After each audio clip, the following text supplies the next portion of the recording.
Okay, everyone, so let's talk about logarithmic functions in this section.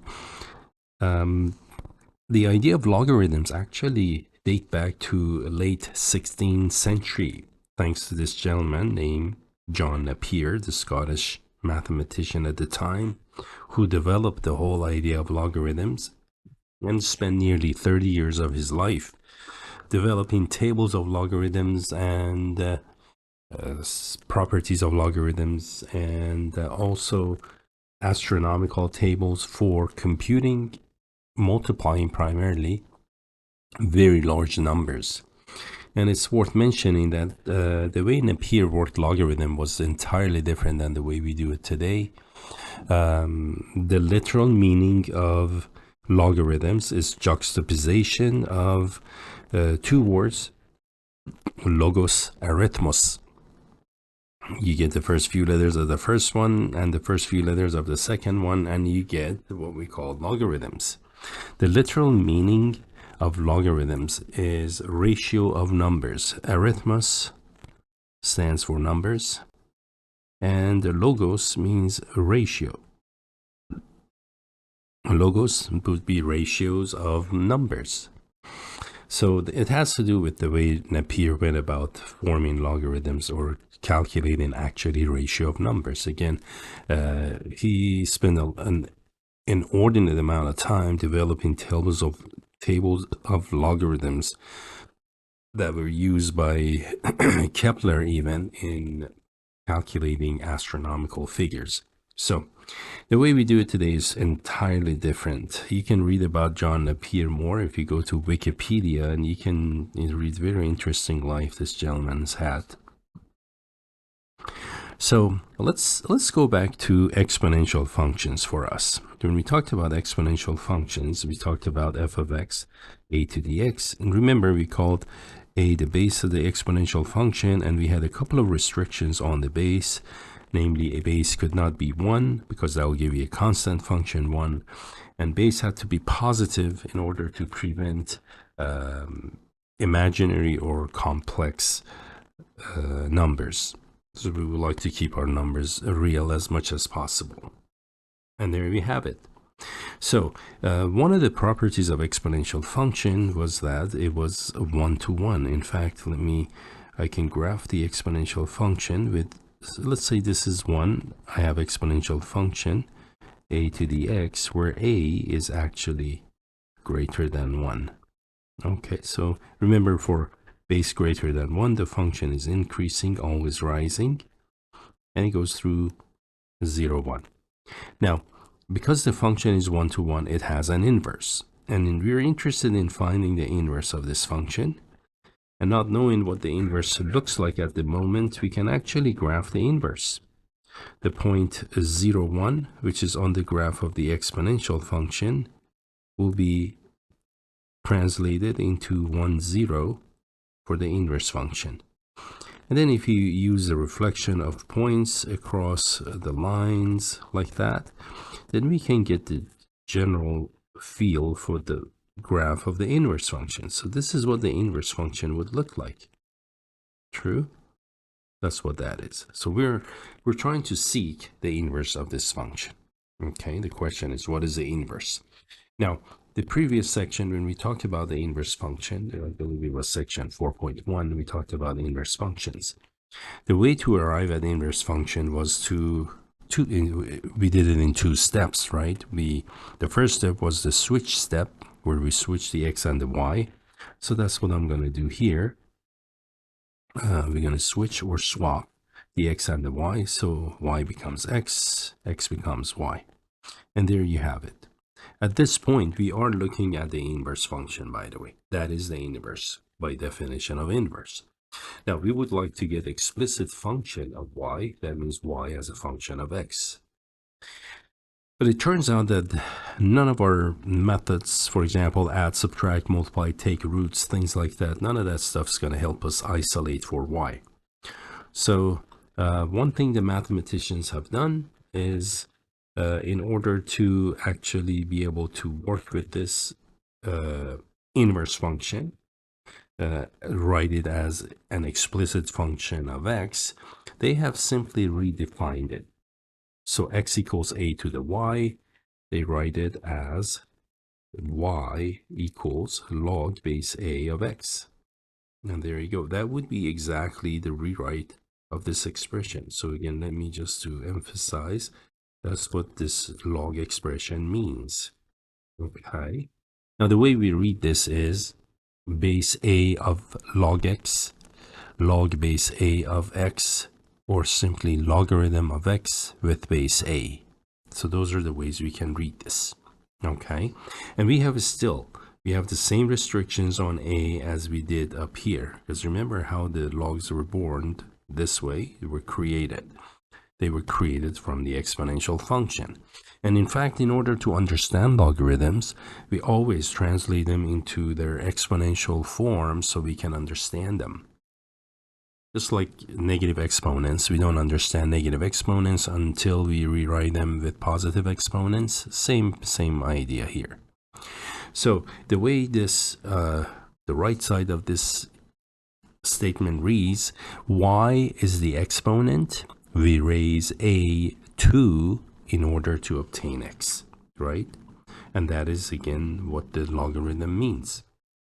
So let's actually practice and see how this is going to work out. Okay, so what I'm going to do, I'm going to make a few examples of simply exponential forms. 2 cubed, we know 2 cubed is 8, right? That's the correct statement. So I'm going to rewrite this as an equivalent expression using logs. Remember the exponential form, we have 3 items, a base, an exponent on base, and the x by itself. Well, if I look at this part and match it against what I have on the right side here, looks like my base in logarithmic form. Here's log, stands for log. Base a is 2. And where does y end up? Y ends up on the other side of the equal sign, which is the exponent on 2. So the only place 8 has to go to is in front of the log, right? Which would be 8. That's called the argument, by the way. Let me just put that when we write log base a of x, x is called the argument of the log, and a is the base of the log.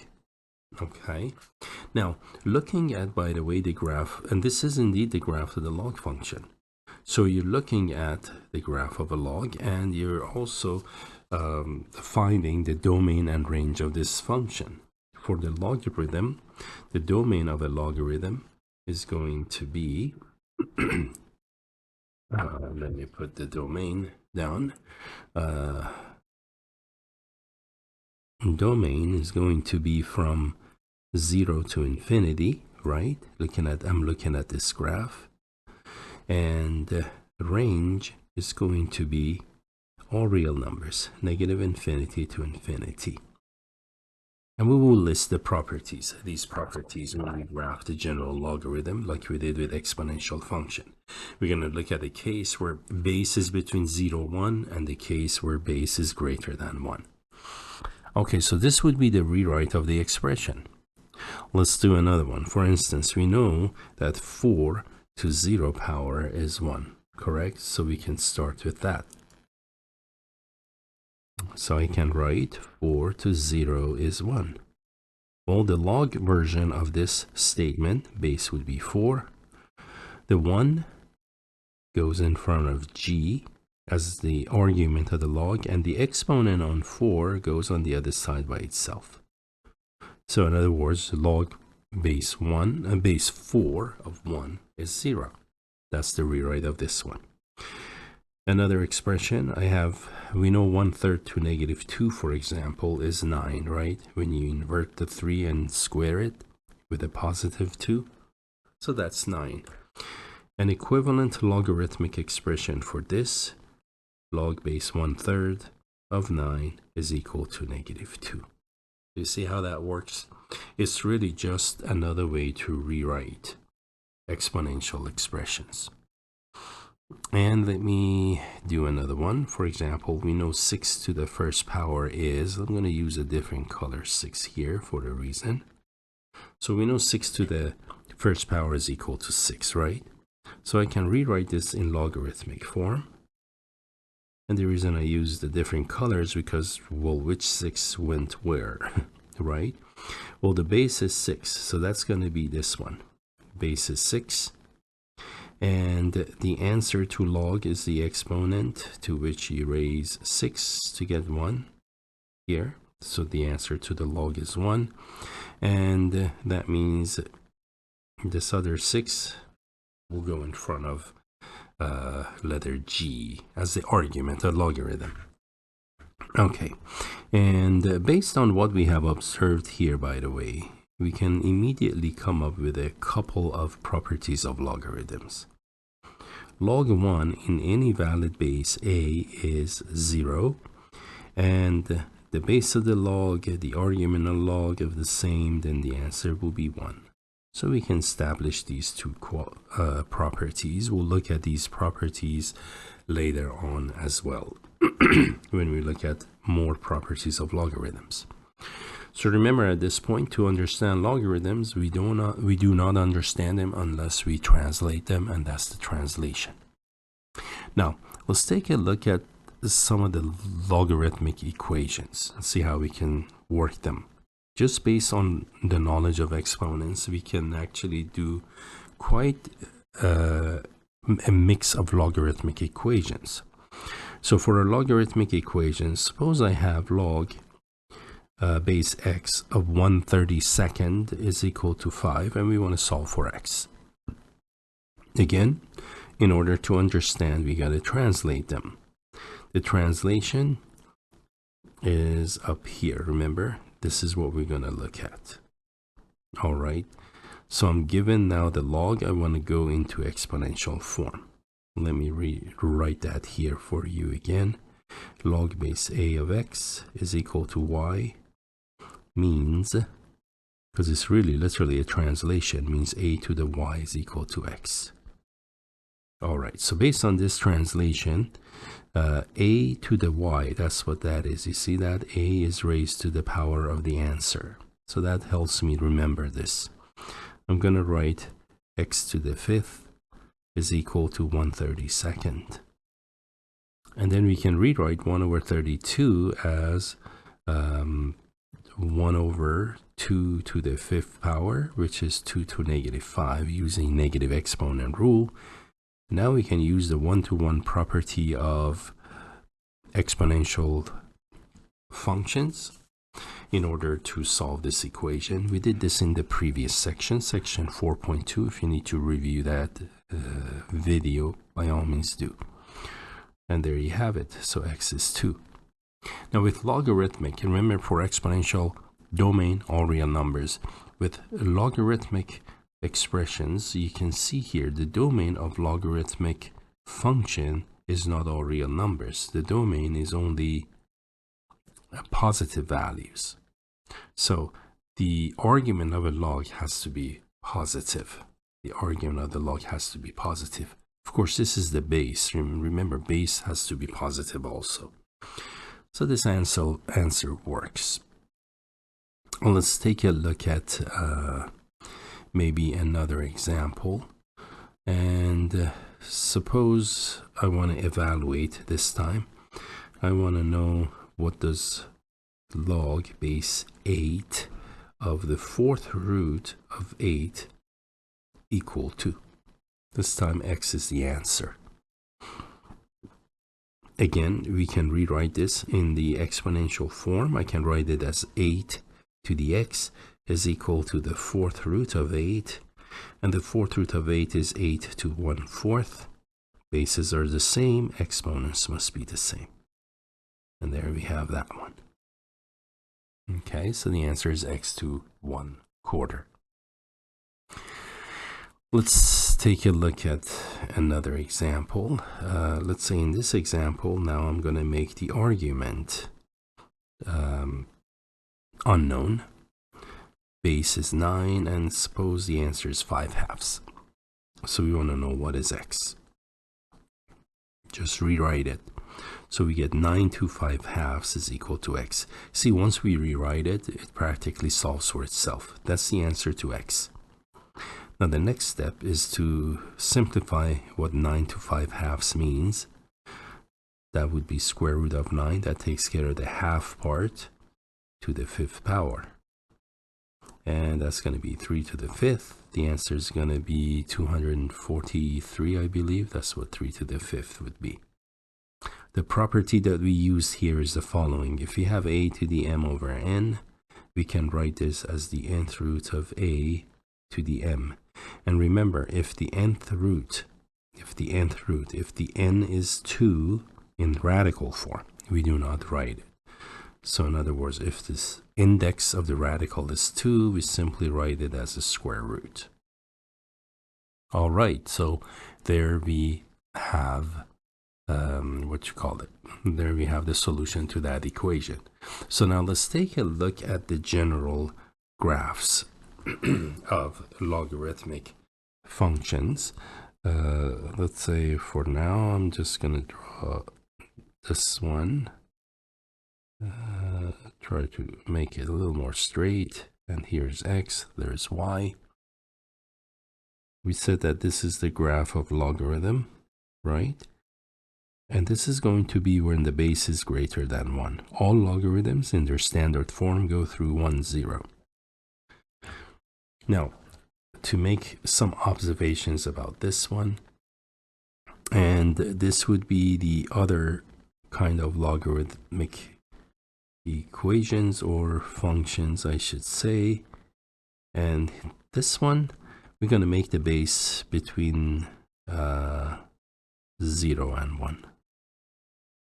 Okay, so if the base of the logarithm is between 0 and 1, this is what it's going to look like. The function will be decreasing now. It's always falling as you go from left to right. Okay, now let's note some interesting facts about both logarithms. First, domain. The domain of all logarithms, whether base is greater than 1 or between 0 and 1, is going to be 0 to infinity, not including 0. So this too will have a domain that's the same, right? Because we only simply change the base.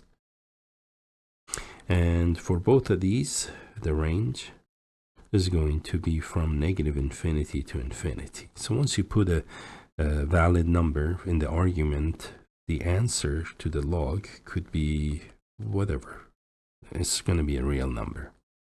Okay. And for the case where a is greater than 1, the function is increasing. And for this one, the one on the right side, the function would be decreasing. All right. Let's see, what else we want to know? Oh, x, y intercepts. The x-intercept this time exists. The x-intercept is at 1, 0 in both cases. X-intercept at 1, 0. But there is no y-intercept. No y-intercept. No y-intercept. All right, so we don't have the y-intercepts.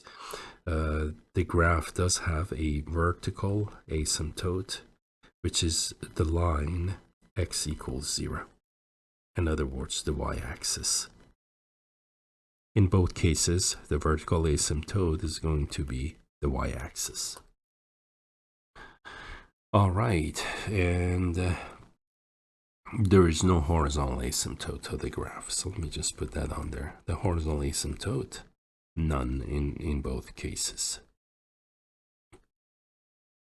And there we have the characteristic of the logarithmic function. So keep in mind, again, it's very important because the domain is going to be this part right here. That is the domain. And it's also the domain here. Those are the domain values for, let me say, there you go. That's what that is. These are the domains. So I have a domain here and domain. For both cases, the domain must be greater than 0, not including 0. All right. So When we solve general logarithmic equation, we're going to really be careful. And for this reason is because we have to check the solution to all logarithmic equations. Okay. So let's take a look at some of the properties of logarithms now. The properties of logarithms we're going to look at. Let me write them first of all. We're looking at properties of logarithms. All right, to do the property of logarithms, we're going to start with our supposition. So suppose that here x, y, and a, these are all positive numbers. Okay, and remember, a cannot be 1. And let r be some real number, be a real number. So here comes the properties of logarithms. If the base of the log is the same as the argument of the log, the answer is going to be 1. Log 1 in any valid base is 0. And we showed that earlier on the graphs, right? Now, we have about 3 other properties. There's not that many properties, but this is the product rule or property of logarithms. That reads log of a product. The product here happens in the argument of the logarithm. Log of a product is going to be sum of the logs. Okay, so basis must be the same. Log of a product turns into sum of the logs. I'll prove this one for you in just a moment. Log of a quotient, if you have x over y, that turns out to be log x negative log y. Okay, so we say log of a quotient is difference of logs. And finally, if we have log of a of x to a power r, we can put r in front as a factor in front of a log. And there we have that one. And there's also, let me give you this property also. If we have a raised to log base a of x, the answer is simply x. That's also another property of logarithms. Okay. Now, let's prove the product rule of logarithms. Okay, so we're looking at the product rule here. And looking at the product rule, let's begin by the following. I'm going to let x be a to the m, and I'm going to let y be a to the n. So from the first expression, I can say log base a of x is m, and from the second one, we can say log base a of y is n. True? Now, if I multiply x times y, then that's like multiplying a to the m times a to the n, correct? Because that's what each of them are. And then using properties of exponents, I can write it as a to sum of m plus n. Now, I have an expression in exponential form equal to something. We can rewrite this in logarithmic form. That would be log xy in base a equal to m plus n. True? That's just going from exponents to logarithmic form. But then m and n are these logarithms. So I can say that log of xy is equal to log x plus log y in base a here. Okay, and there we have it. Likewise, you can prove the quotient rule. Okay, you can try that one if you want to try, see if you can come up with this formula. You should be able to this time use the quotient property of exponents. All right, and there we have those properties of logarithms. So let's take a look at now an example of using the properties. Now suppose I have a log of 6x over y, and let's make it in base 2. And suppose I want to write this as sum or difference of logs. Well, the fact that this is a quotient, log of x over y, is going to be log base 2 of 6x minus log base 2 of y. Right? That's the quotient rule. Now 6x, that's 6 times x. This itself, I can use the product rule of logarithms. I write it as log 6 plus log x in base 2. And here's my negative log y. So we're able to write this again as sum difference of logarithms. Let's take a look at another example. Suppose I have log base 4 of 2x plus 5y. Notice I have the sum in the argument within parentheses. Now, for this one, it turns out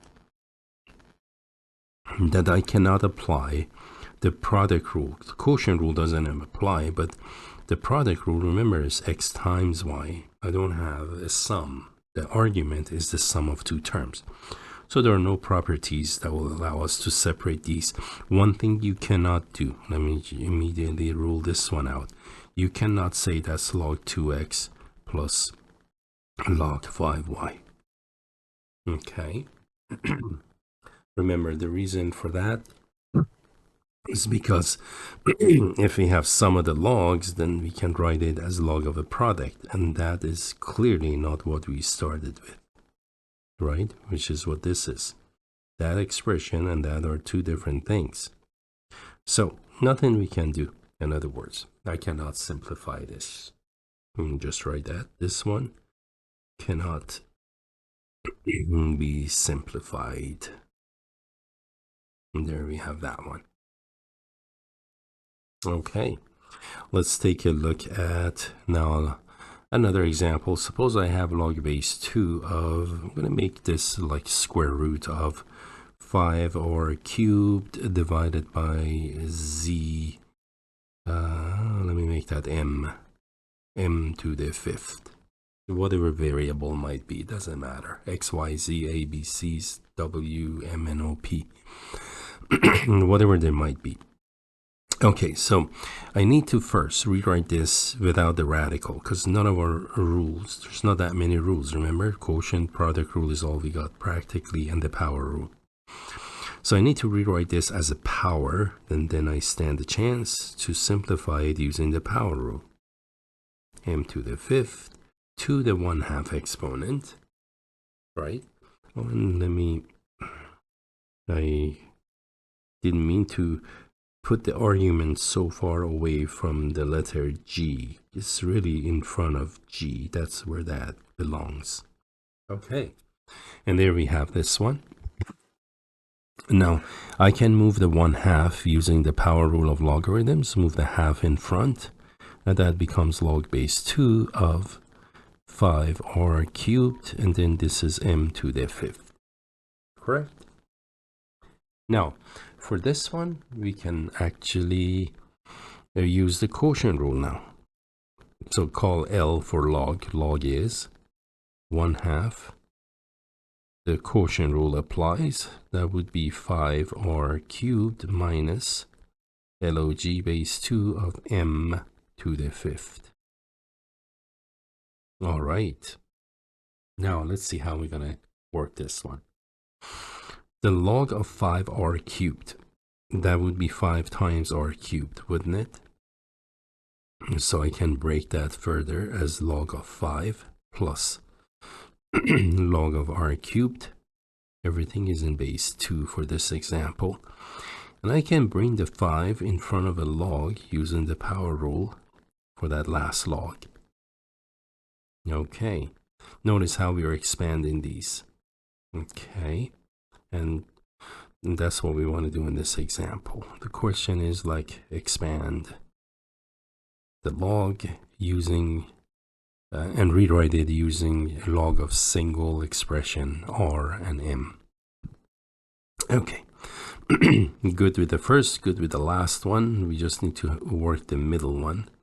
And the middle one, I can bring 3 in front of a log. So this is going to be 1/2 log 5 base 2 plus 3 log base 2 of r negative 5 log base 2 of m.